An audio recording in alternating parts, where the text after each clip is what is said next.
Hi, it's Steve. Today we'd like to show you how to change a door strike on your dishwasher. It's a really easy repair. Let me show you how we do it. Now, to do this repair, we will need to remove the dishwasher from the cabinets. So you'll probably need to disconnect the inlet water supply and the drain hose from the sink. You'll definitely need to disconnect the power. So if your model uses a cord, simply unplug it from the receptacle or locate the electrical panel, turn off the appropriate breaker or remove the appropriate fuse. And once we've done that, we'll unscrew the straps that secure the dishwasher to the bottom of your countertop, and then we'll pull that dishwasher out enough so that we can access the bottom of it. Now, before we remove the dishwasher from the cabinets, the first thing we should do is open the door up and remove the cutlery basket from the inner door. Just set that aside. Now, with the dishwasher pulled out of the cabinets, we're next going to tilt that back, or you can lay it right on its back if you wish, but if you do that, you should remove the racks and be sure to remove any items that are on those racks. Now, with it tilted back, our next step will be to remove the lower access panel. Just lift that panel off and set it aside. Now, with the lower access panel removed, our next step is to disconnect the wire harness that goes up to the controls. There's a little locking tab. Simply depress the tab, pull the harness down to disconnect it. And you're also going to need to remove the two little plastic rivets that secure that harness to the outer tub. There's two little plastic rivets that attach to holes in that tub. So simply pull those out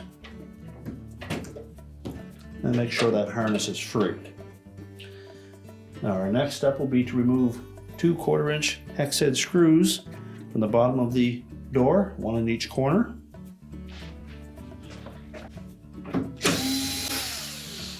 Now, if you've laid the dishwasher down, you'll next want to stand that up and then just partially push it back into the cabinets. Now, with the harness detached from the tub, we can stand the dishwasher up, but what we're going to need to do is to open the door partially and lock it in that position.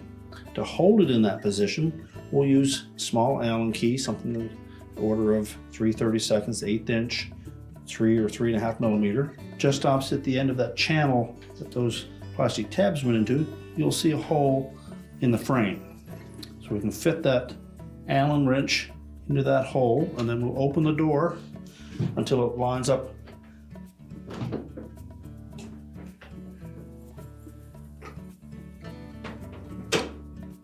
When the Allen wrench goes through the hole in the door hinge, that'll hold it in that position.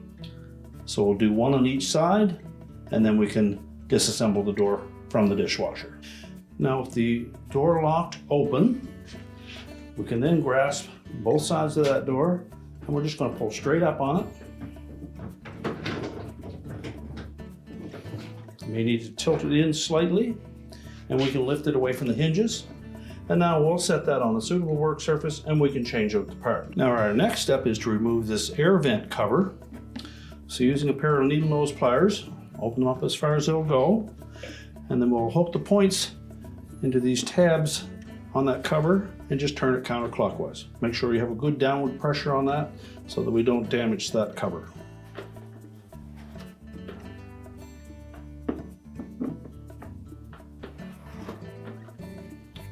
Once we've loosened it, you may be able to turn it by hand. So we'll unthread that from the interior piece and we'll just set that aside. Now, next we'll go to the bottom of the door again. We need to remove 2 screws, one on either side, that secure that inner door panel to the outer door panel. They're a 1/4-inch hex head screw. Now, with the retaining screws removed from the bottom, our next step in separating that inner door panel from the outer door panel is to simply push one away from the other. If we push the inner door panel upwards while securing or holding the outer panel, that will detach the locking tabs on the side. So once we disengage that inner door panel from the outer door panel, simply flip it over. And we'll remove the outer door panel and set that aside. Lay the inner door panel face down, and then we can change out that part. Now our next step will be to remove the control housing from the top of that door. It's held in place with 4 tabs across the bottom. There's 4 little round tabs, but there are also tabs across the top as well. So to release those, and we need to do that first, we'll just grasp the top of that control housing, flex outward on it, and lift up at the same time. That will disengage those tabs. Use caution on the left-hand side. We don't want to damage that area where the vent is, so just enough to release it. Then using a small flat blade screwdriver or a putty knife, we'll pry outward on that bottom of the housing to release those tabs. What we need to do is make sure that the top ones don't re-latch themselves, so just keep a little bit of pressure on that as you release the bottom tabs.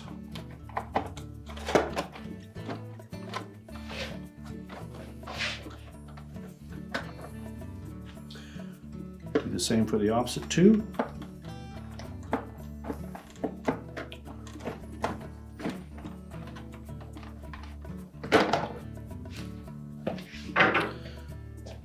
With those released, we can lift that control housing away and just pivot it out of the way.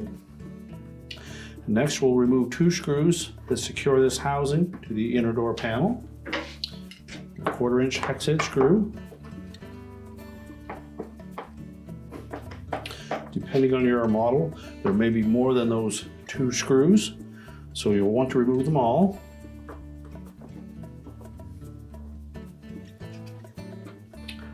Lift that cover off and set it aside. And that will expose the single screw that secures that strike to the inner door panel.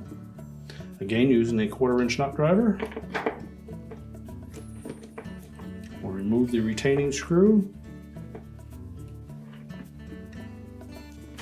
Simply pull that strike out through the top of the door and discard it. Now when installing the new strike, you'll take note that there is a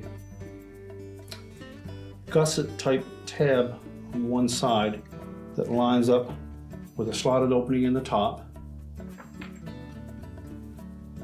which will mean the narrow portion of that strike faces towards the center of the tub. Press it into place and reinstall the mounting screw.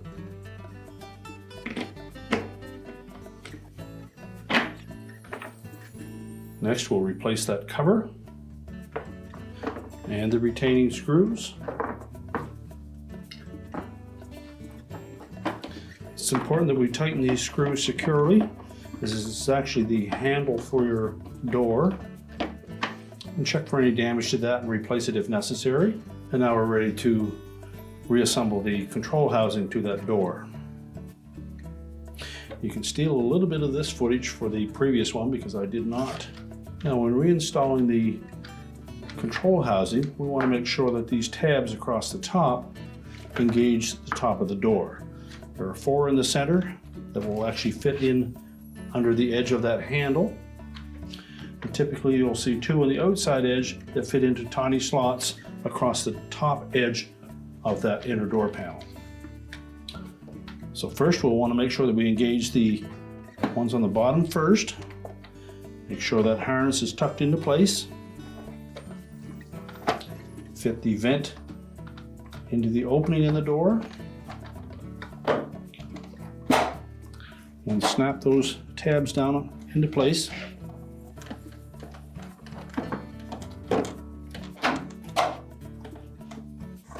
With all 4 bottom ones in place, and we'll just flex the top out over the top of that door to make sure they engage as well.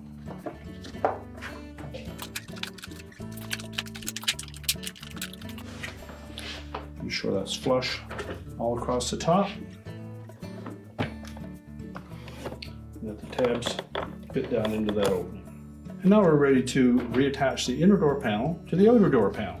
Now when reinstalling the outer door panel to the inner door panel, we need to make sure that the top of that outer panel engages the bottom edge of our control housing. You'll note that there are some plastic tabs that protrude from the bottom of that control housing, and those will line up with the respective holes in the top of the outer door panel.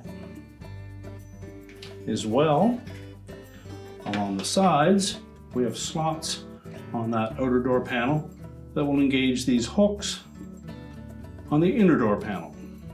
So simply place that outer door panel on top of the door.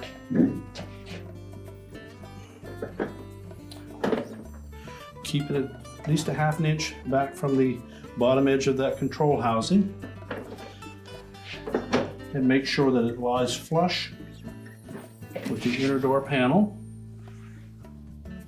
That tells us that we've engaged those hooks. And then we'll want to pull that outer door panel up to meet the bottom of the control housing.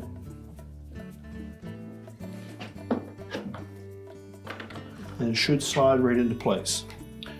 Once that's flush all across the top, we're going to flip it over, and then we'll secure it on the bottom with 2 screws.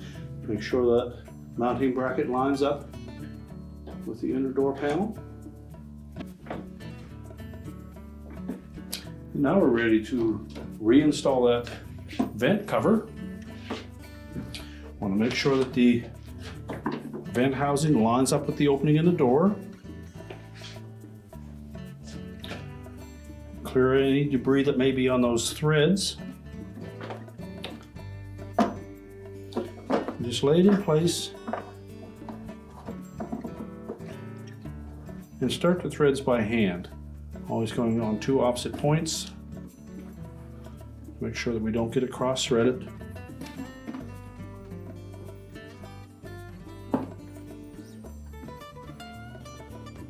Once it's hand tight, we'll take our needle nose pliers, and again, we'll open those up as much as possible and then engage a couple of these tabs. And with some downward pressure, just tighten it securely.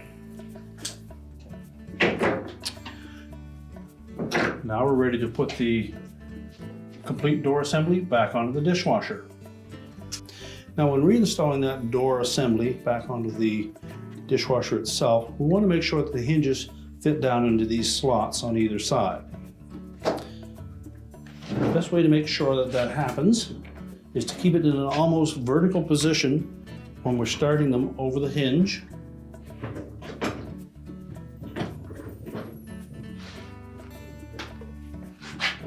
And then allow it to tilt back slightly. Make sure that it sits all the way down on both sides. At this point, we can pull that dishwasher out of the cabinet a bit so that we can remove the 2 Allen wrenches that we used as retainers to keep that door in a locked open position. So just tilt the dishwasher back towards the cabinets. Or if you wish, you can lay it completely on the floor. We'll just lift up slightly on that door to take some of the pressure off of the hinges and remove the temporary door locks.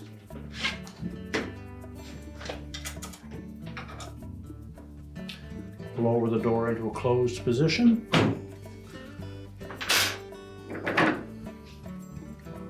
We'll reinstall the 2 screws, 1 in either corner, and that will secure the door to the hinge assemblies. Tighten those securely. Next, we'll reattach that wire harness. Make sure the locking tab is facing forward. Press it firmly into the connector until it latches. Line up those grommets, the holes in the outer tub.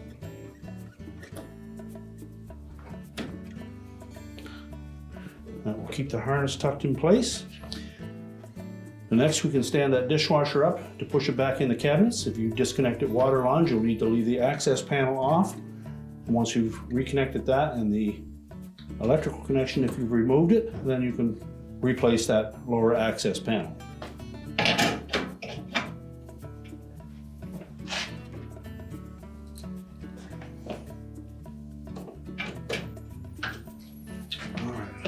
Next, we want to make sure that we push the dishwasher fully back into the cabinets.